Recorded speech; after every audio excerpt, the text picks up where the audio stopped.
नमस्कार, खबर राजस्थान देख रहे हैं आप और मैं हूं आपके साथ गौरव राजवेंद्र। बुलेटिन की शुरुआत करते हैं। राज्यपाल हरिबाबू बागड़े ने कहा कि पेड़ पौधों का संरक्षण करके ही पर्यावरण संरक्षण किया जा सकता है और उन्होंने कहा कि जहां पेड़ होते हैं वहां बारिश होती है, इसीलिए केवल पेड़ लगाएं ही नहीं, उन्हें पानी देकर उनका संरक्षण भी करें। उन्होंने राजस्थान में अमृता देवी द्वारा खेजड़ली में पेड़ों के लिए दिए बलिदान को याद करते हुए कहा कि जलवायु परिवर्तन के इस संकट भरे समय में वृक्ष ही मनुष्य के विश्वसनीय मित्र हैं और इससे ही जीवन बच सकता है। आपको बता दें कि राज्यपाल शनिवार को शिव कल्पतरु संस्थान द्वारा एक पेड़ मां के नाम अभियान के तहत ग्रीन आइडल अवार्ड समारोह में संबोधित कर रहे थे।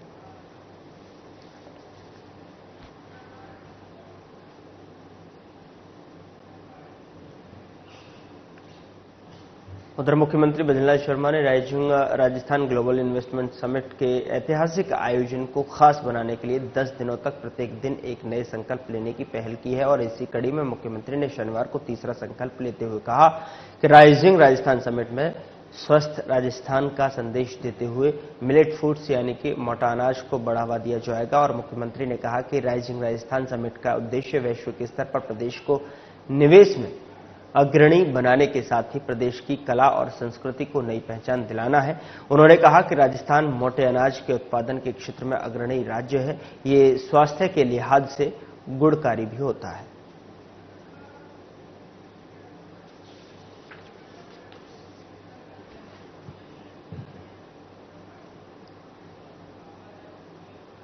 उधर मुख्यमंत्री भजनलाल शर्मा की अध्यक्षता में शनिवार को मुख्यमंत्री कार्यालय में आयोजित मंत्रिमंडल की बैठक की गई और बैठक में प्रदेश के औद्योगिक और आर्थिक विकास को गति देने के लिए 9 नई नीतियों के अनुमोदन, 7वें राज्य वित्त आयोग के गठन, बीकानेर और भरतपुर में विकास प्राधिकरणों के गठन के लिए अध्यादेश लाने, खेमराज समिति की सिफारिशों के अनुरूप राजस्थान सिविल सेवा नियम 2017 में संशोधन, विभिन्न सेवा नियमों में संशोधन, the Rajasthan prohibition of unlawful conversion of religion bill 2024 लाने सहित प्रदेश के विकास से जुड़े कई महत्वपूर्ण फैसले लिए गए। साथ ही आपको बता दें कि उप मुख्यमंत्री प्रेमचंद्र बैरवा और विधि एवं विधिक कार्य मंत्री जोगाराम पटेल ने पत्रकार वार्ता में बताया कि राज्य में औद्योगिक विकास के लिए अनुकूल वातावरण बनने, प्रदेश को एक्सपोर्ट हब बनाने, स्थानीय पर्यटन और छोटे उद्योगों, स्थानीय शिल्प और कारीगरी, हथकरघा और एक जिला एक उत्पाद को बढ़ावा देने के लिए राजस्थान एमएसएमई और नीति के साथ में निर्यात संवर्धन नीति और एक जिला एक उत्पाद नीति, राजस्थान पर्यटन इकाई नीति और एकीकृत क्लस्टर विकास योजना को मंजूरी दी गई।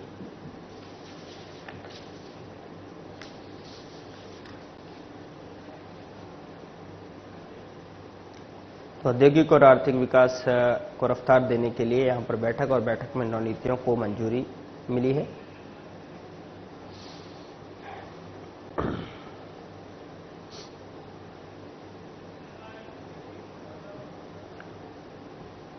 उधर श्री कृष्ण चिकित्सालय दौसा के सौजन्य से जो है नन्ही मुस्कान हेल्थी चाइल्ड कॉन्टेस्ट का भव्य आयोजन किया जा रहा है। आपको बता दें कि यह कार्यक्रम बच्चों के शारीरिक, मानसिक और भावनात्मक स्वास्थ्य को प्रोत्साहन देने के उद्देश्य से 1 दिसंबर 2024 को चिकित्सालय प्रांगण में आयोजित होगा और इस प्रतियोगिता का पोस्टर अनावरण राजस्थान के राज्यपाल हरिबाबू बागड़े के शुभ कर कमलों द्वारा किया गया।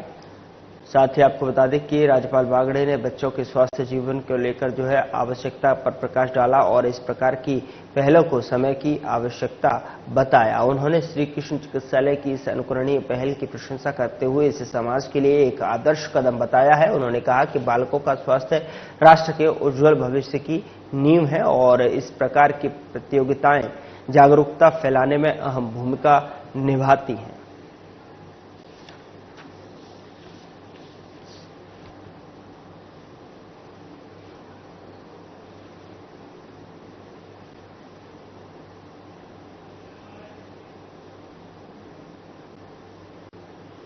उधर जयपुर में मुख्यमंत्री कार्यालय में सीएम भजनलाल शर्मा ने शुक्रवार को rising Rajasthan global investment summit और राज्य सरकार की प्रथम वर्षगांठ के अवसर पर आयोजित होने वाले विभिन्न कार्यक्रमों के आयोजन की समीक्षा की। बैठक में राज्य मंत्रिपरिषद के सदस्य और वरिष्ठ अधिकारीगण उपस्थित रहे और इस दौरान सीएम ने कहा कि राज्य सरकार अपनी प्रथम वर्षगांठ पर गरीब किसान, महिला और युवा सहित राज्य के सभी वर्गों को विभिन्न सौगातें देने जा रही है और इस अवसर पर सरकार राज्य की जनता को अपने 1 साल के कार्यकाल का लेखा जोखा भी देगी और प्रधानमंत्री नरेंद्र मोदी की मंशा के अनुरूप हम अंत्योदय के संकल्प के साथ में विकसित राजस्थान के सफर पर तेजी से प्रतिबद्धता के साथ में अग्रसर हैं।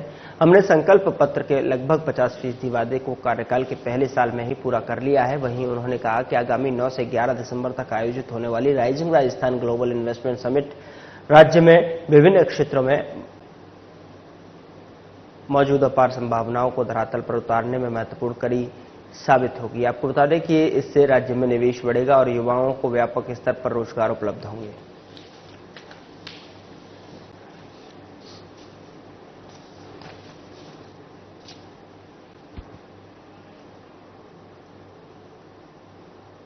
उधर मुख्यमंत्री भजनलाल शर्मा ने कहा कि आगामी 9 से 11 दिसंबर तक आयोजित होने वाली rising Rajasthan global investment summit को लेकर जिस तरीके से राज्य के विभिन्न क्षेत्रों में विकास के नए आयाम स्थापित होंगे, उल्लेखनीय है कि आने वाले समय में मुख्यमंत्री शर्मा राइजिंग राजस्थान के आयोजन के सफल बनाने के लिए आगामी 10 दिनों तक प्रत्येक दिन एक नया संकल्प लेंगे।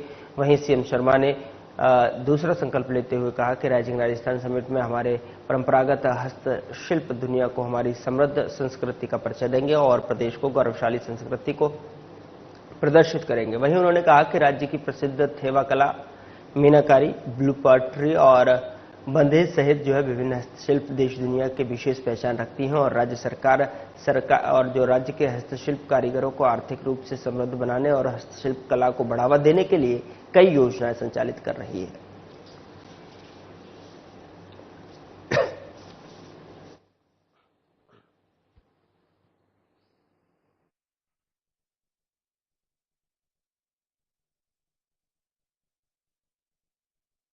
उधर जयपुर में सीएम भजनलाल शर्मा ने शुक्रवार को मुख्यमंत्री कार्यालय में स्वायत्त शासन विभाग की समीक्षा बैठक की और के साथ समय से पूरा किया जाए। उन्होंने कहा कि प्रदूषण मुक्त सुगम यातायात के साथ समय से पूरा किया जाए। उन्होंने कहा कि प्रदूषण मुक्त सुगम यातायात के लिए प्रमुख शहरों में इलेक्ट्रिक बसों के संचालन की कार्ययोजना को जल्द ही पूरा किया जाए और इसी के साथ ही उन्होंने अधिकारियों को जयपुर में सिटी ट्रांसपोर्ट सर्विसेज के तहत 300 सीएनजी बसों के संचालन के लिए जरूरी कार्रवाई प्रारंभ करने के निर्देश दिए हैं।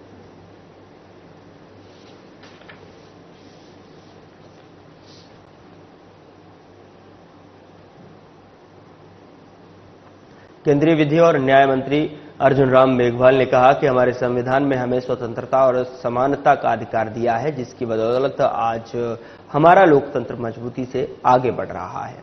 हम दुनिया की 5वीं सबसे मजबूत अर्थव्यवस्था के रूप में स्थापित हुए हैं। जर्मनी और जापान को पीछे छोड़कर तीसरी सबसे बड़ी अर्थव्यवस्था वाला देश बनने की ओर अग्रसर है। और श्री मेघवाल ने राजकीय डूंगर महाविद्यालय में ई वाचनालय के लोकार्पण के बाद में सभा को संबोधित करते हुए ये बात कही। उन्होंने कहा कि आज हमारे पड़ोसी लोकतांत्रिक देश मुश्किलों में हैं, लेकिन हमारा लोकतंत्र और अधिक सशक्त हुआ है और इसका मुख्य कारण बाबा साहेब डॉक्टर भीमराव अंबेडकर का बनाया संविधान है। उन्होंने कहा कि संविधान निर्माण में बीकानेर की भूमिका भी महत्वपूर्ण रही है। यहाँ के जसवंत सिंह दाऊद सर संविधान निर्मात्री और समिति के सदस्य थे। उन्होंने कहा कि भावी पीढ़ी को उनके योगदान की जानकारी रहे, इसके मद्देनजर राजकीय डूंगर महाविद्यालय द्वारा विभिन्न कार्यक्रमों का आयोजन किया जाए। केंद्रीय मंत्री ने कहा कि ई वाचनालय आज के दौर की आवश्यकता है।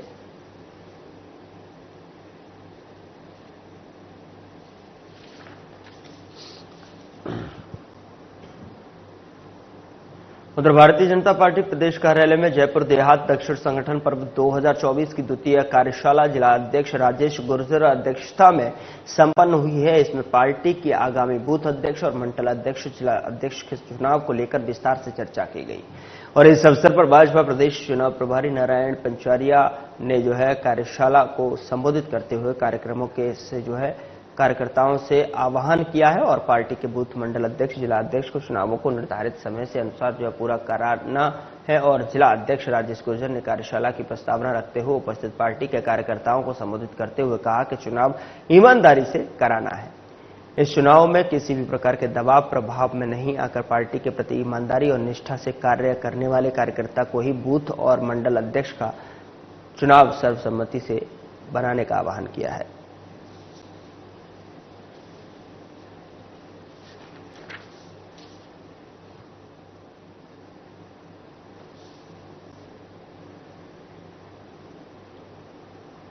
उधर बानसूर में नेता प्रतिपक्ष और अलवर ग्रामीण विधायक टीकाराम जूली के जन्मदिन के अवसर पर कांग्रेस कार्यकर्ताओं ने श्री गिरधारी दास गौशाला में गायों को हरा चारा और गुड़ खिलाकर उनका जन्मदिन मनाया।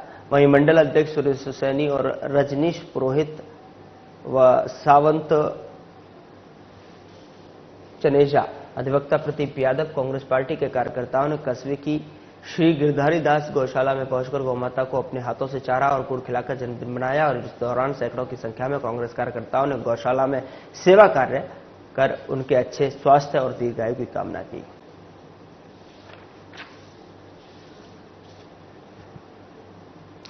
तो गौशाला में गायों को हरा चारा और गुड़ खिलाया और साथ ही साथ गौ सेवा करते हुए यहां पर जन्मदिन मनाया।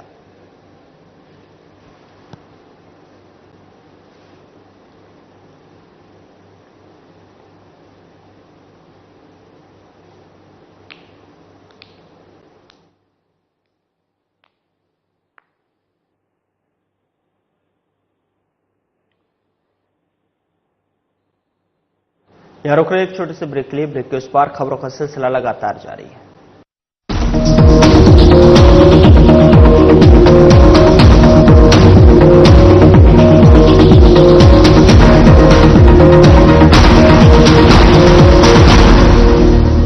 Market access, resources, infrastructure, skills. Rajasthan has it all.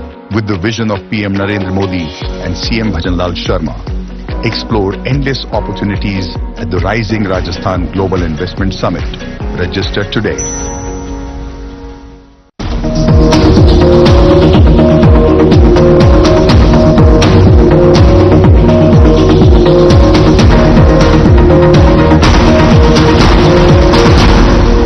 राज्य कृषि प्रबंधन संस्थान दुर्गापुरा में शुक्रवार से आदान और विक्रेताओं के लिए कृषि विस्तार सेवाओं में diploma in agriculture extension services for input dealers के 25वें बैच का शुभारंभ किया गया।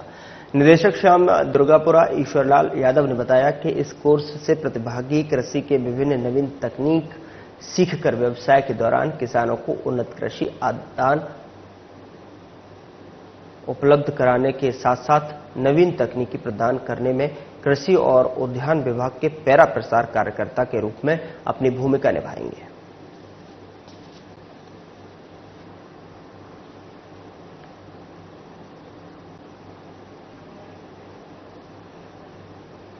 उधर डिस्कॉम्स चेयरमैन और जयपुर विद्युत वितरण निगम की प्रबंध निदेशक आरती डोगरा ने आरडीएसएस योजना के तहत प्रदेश में चल रहे विद्युत तंत्र के सुधार और सुदृढ़ीकरण कार्यों की गति प्रदान करने के निर्देश दिए हैं। उन्होंने कहा कि फील्ड में कॉन्ट्रैक्टरों द्वारा टीमों और लेबर की संख्या बढ़ाकर काम को गति दी जाए और समयानुसार लक्ष्यों को हासिल किया जाए।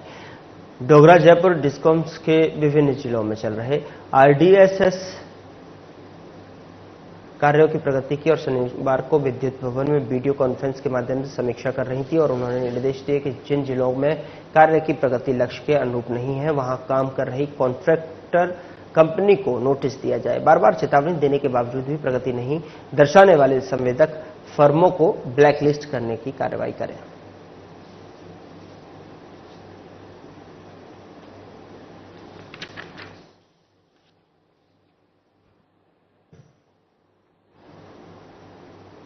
उधर करौली और भरतपुर जिले के आधा दर्जन मामलों में वांछित 35,000 रुपए के इनामी बदमाश जगदीश उर्फ डालू गुर्जर को जिला स्पेशल टीम ने हैदराबाद से गिरफ्तार कर लिया है। आपको बता दें कि टीम के 2 सदस्य कांस्टेबल आकाश और अमीर सिंह की इसकी गिरफ्तारी में विशेष भूमिका रही है, जिन्होंने हैदराबाद में 2 दिन मजदूर बनकर आरोपी के बारे में पता लगाया।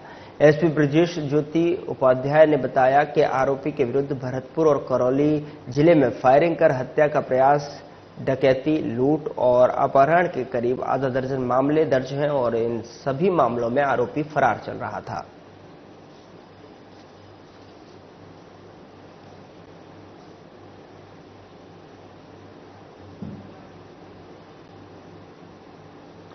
रामदेवरा थाना पुलिस ने जवाहरात व्यापारी के घर के बाहर से स्कॉर्पियो सहित 70 लाख रुपए की कीमत के सोने चांदी से भरा बैग की चोरी के मामले का खुलासा किया है। दरअसल आपको बता दें कि पुलिस ने आरोपी को गिरफ्तार कर लिया है और एसपी सुधीर चौधरी ने बताया कि घटना के संबंध में 21 नवंबर को रामदेवरा निवासी सोने चांदी के व्यापारी पवन कुमार सोनी द्वारा रिपोर्ट दी गई कि वो अपनी स्कॉर्पियो गाड़ी से घर आ रहे थे। स्कॉर्पियो में रखे एक बैग में 500 ग्राम सोना और 12 किलोग्राम चांदी के जेवरात और दुकान के हिसाब किताब की बही खाता रखे हुए थे और वहीं उसके साथ था आरोपी मंगेश भी गाड़ी में ही था।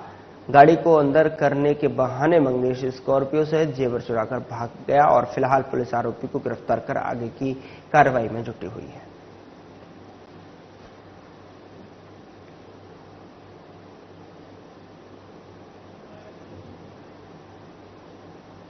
उधर सादुलपुर नवनिर्मित एडीजे कोर्ट और एडवोकेट चैम्बर्स का उद्घाटन समारोह पूर्वक हुआ और आपको बता दें कि मुख्य अतिथि राजस्थान उच्च न्यायालय जोधपुर के न्यायाधिपति रेखा बोराणा, विशिष्ट अतिथि डीजे चूरू रविंद्र कुमार और विशिष्ट अतिथि जो है एडीजी राजगढ़ दीपक पाराशर रहे। आपको बता दें कि कार्यक्रम की अध्यक्षता अभिभाषक संघ राजगढ़ के अध्यक्ष अशोक सिंह राठौड़ ने की। मां शारदे के चित्र के समक्ष दीप प्रज्वलन करके साथ में प्रारंभ हुआ और कार्यक्रम अतिथियों का माल्यार्पण हुआ। श्रीफल का सोफा के साथ में श्रीफल साफा बंधन कर जो संघ के सदस्य संघ के पूर्व अध्यक्ष अधिवक्ता मनोज पचार ने स्वागत भाषण दिया। अधिवक्ता अजीत पचार ने मुख्य अतिथि रेखा बोराणा का जीवन वृत्त पढ़कर सुनाया। मुख्य अतिथि न्यायाधिपति रेखा बोराणा ने निर्मित भवन के लिए अभिभाषक संघ को शुभकामनाएं देते हुए न्यायिक प्रक्रिया को और प्रभावी बनाने पर बल दिया। उन्होंने न्यायिक मजिस्ट्रेट्स और एडवोकेट्स को आपसी समझ और सहयोग से कार्य करने हेतु प्रेरित किया और डीजे रविंद्र कुमार और एडीजे दीपक पाराशर ने भी अपने विचार व्यक्त किए। नवनिर्मित न्यायालय भवन के उद्घाटन के साथ ही अतिथियों ने पौधारोपण किया और बार एसोसिएशन के अध्यक्ष अशोक सिंह ने आभार ज्ञापन किया। कार्यक्रम का संचालन अनिल शास्त्री ने किया।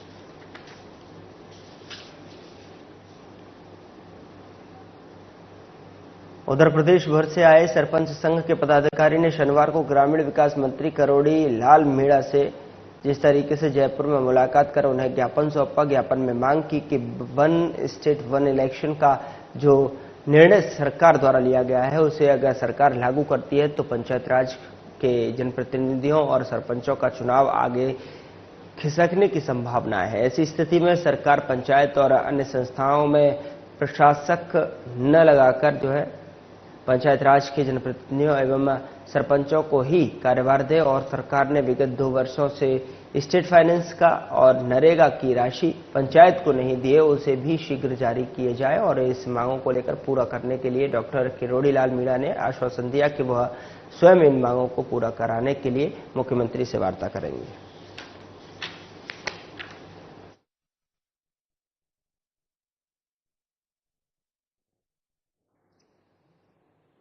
उधर किशनगढ़ रेलवे स्टेशन पर शनिवार 30 नवंबर रात को ऐतिहासिक पल का गवाह बनने जा रहा है। आपको बता दें कि जब चंडीगढ़ से जयपुर होते हुए अजमेर की ओर जाने वाली वंदे भारत एक्सप्रेस पहली बार यहां रुकी।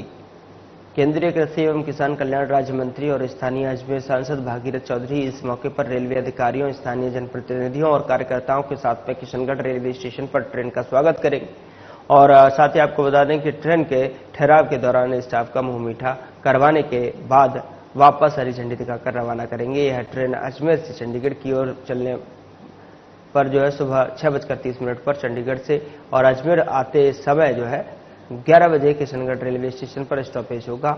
ये ठहराव केंद्रीय कृषि राज्य मंत्री भागीरथ चौधरी के प्रयासों और अनुशंसा पर रेलवे बोर्ड की ओर से हाल ही में स्वीकृति किया गया था।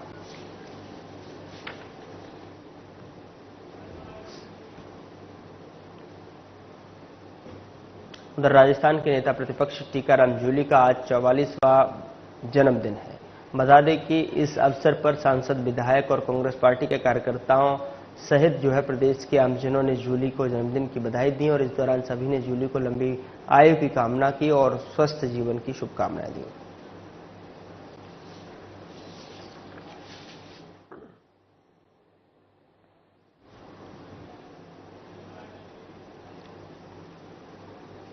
उधर राइजिंग राजस्थान के तहत इन्वेस्टर्स मीट का आयोजन कृषि ऑडिटोरियम में किया जा रहा है, जिसमें राजस्थान के कई दिग्गज नेता शामिल हैं। वहीं आपको बता दें कि इस मीट को मंत्री कन्हैयालाल चौधरी ने संबोधित करते हुए कई पहलुओं पर विचार साझा किए।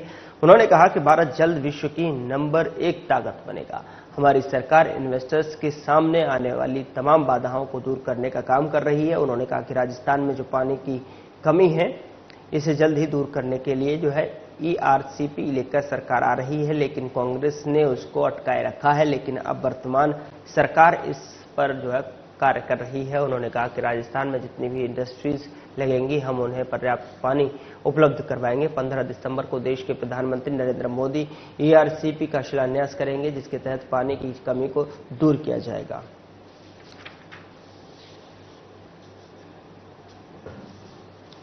राजस्थान विकसित राजस्थान बनाने का जो सपना हमारे यशस्वी मुख्यमंत्री ने देखा है, पूरे राजस्थान के अंदर नहीं पूरे देश और विदेशों में जाके हमारे मुख्यमंत्री जी ने यहाँ पे लोगों को इन्वेस्ट करने के लिए जो वातावरण बनाया है, उसका सबसे बड़ा मकसद है कि यहाँ पे इंडस्ट्री लगे, यहाँ पे लोगों को रोजगार मिले। कि जिस तरह से पिछले 5 साल में राजस्थान बहुत पीछे चला गया, ये कर्जे के जाल में चला गया। हम चाहते हैं कि आने वाले समय में राजस्थान खुद सेल्फ, यहाँ का आदमी सबको रोजगार मिले। यहाँ पे जिस तरह से आज हम महाराष्ट्र की ले लो, कर्नाटक की ले लो, चाहे हम आंध्रा की ले लो, जिन स्टेटों को हम बहुत विकसित मानते हैं, आज यूपी जिस तरह से प्रोग्रेस की, राजस्थान भी प्रोग्रेस करे। इसके लिए हमने उद्यमियों को जो भी सुविधा मिले सारी देने के लिए राजस्थान सरकार कर संकल्प है। हमने जिले के अंदर भी कि यहाँ पे क्योंकि कोई इंडस्ट्री की काफ़ी कमी केवल एक निवाई क्षेत्र को अपन देखें तो वहाँ थोड़ी ज़्यादा इंडस्ट्री, बाकी पूरा क्षेत्र बगैर इंडस्ट्री के उद्योग कम है। हम चाहते हैं कि यहाँ के लोग आए, यहाँ उद्योग का वातावरण हम बनाने जा रहे हैं। लोगों को जो भी तकलीफ है काम करने में, उनको हम सारी सुविधाएं देंगे, जिससे टोंक जिले के बच्चों को भी रोजगार मिले। टोंक जिले के अंदर जो बेरोजगारी दूर हो, इसके लिए आज ये इन्वेस्टमेंट मीट समिट जो रहा है, इसी का कारण था। देखिए, जब ये वो हमारे यहाँ मतलब किसी यानी बिल्ली खंबा नोचे वाली बात है, उनको अपनी हार साफ दिख रही थी। हमने अपने संगठन को मजबूत किया है, हमने धरातल पर चुनाव लड़ा है और हमने हर बूथ और हर पंचायत पर एक हमारे कार्यकर्ताओं में एक जोश उत्पन्न किया है। हमारी 10 महीने की सरकार की उपलब्धियों के आधार पर भजन लाल जी की सरकार ने जो नीतियां दी, जो विकास का जो एजेंडा दिया, हमने जो बजट दिया, उन सबको लेकर के हम जनता में गए। जनता ने उस पर मोहर लगाई है और निश्चित रूप से हम अपनी सरकार की उपलब्धियों के आधार पर जीत करके आए हैं। कांग्रेस अपना हार छुपाने के लिए कुछ भी आरोप लगाए, ये उनकी पुरानी आदत है। अजमेर जिले के पंचशील नगर में विधानसभा अध्यक्ष वासुदेव देवनानी ने शुक्रवार को 4.4 करोड़ की लागत से बनने वाली सड़कों का शिलान्यास किया। उन्होंने आमजन की समस्याएं भी सुनी और अफसरों को समाधान के जो है निर्देश दिए। साथ ही आपको बता दें कि इस अवसर पर आयोजित कार्यक्रम में देवनानी ने कहा कि यह जनता के लिए चुनी हुई सरकार है। विकास की बात का सर्वाधिक महत्व है तो वो है आम जनता का हित, सुरक्षा और कामकाज की गुणवत्ता। उन्होंने जिला प्रशासन को सख्त निर्देश दिए गए कि जनता के हित के साथ साथ किसी तरह का समझौता नहीं हो। भ्रष्टाचारी, भूमाफिया और अवैध काम करने वाले सरकारी कामकाज में गुणवत्ता से समझौता करने वाले किसी भी कीमत पर बर्दाश्त नहीं किए जाएंगे। वहीं उन्होंने प्रशासन को निर्देश दिए कि किसी भी स्तर पर गड़बड़ी के खिलाफ जीरो टॉलरेंस की नीति अपनाएं।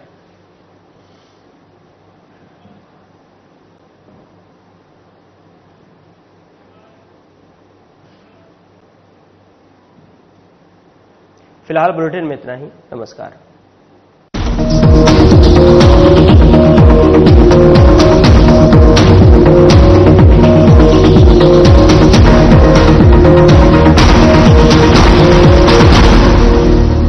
Market access,